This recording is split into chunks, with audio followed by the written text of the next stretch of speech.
waxaan maqlayay dad kale eed sheeganaya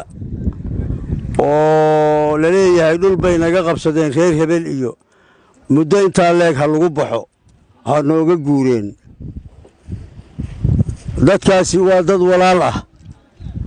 waa dad wiil iyo abtigiisa waa dad weligood meesha deriska ahaa waxbaa soo kordhay wuxuu dhul maaha aniga aragtidayda ma aha wax la kala bi'iyey xeeray wax isugu sheegtaan bay lahaayeen hadday ayagu cisi ka noqoto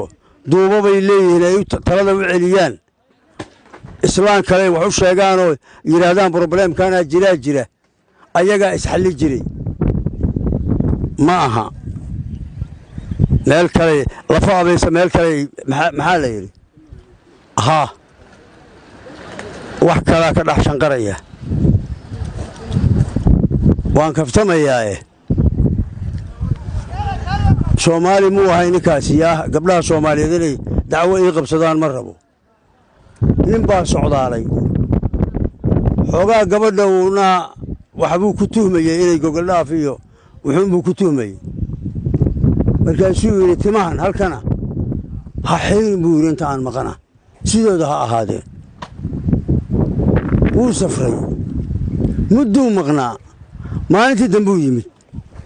wuxuu yimi ayadoo meesha wax tiinaba ayna lahayn oo ay ka xirtay waxa waataan ka ballanee maxaad u xirtay uu yidhi islaamkaa igula yaabay islaamkaa la yaabay tiri islaamka oo yaa halkan islaamka tusay waa wuxuu sheegayay moogtaadii yaa waxaan la yaabanahay kan yaree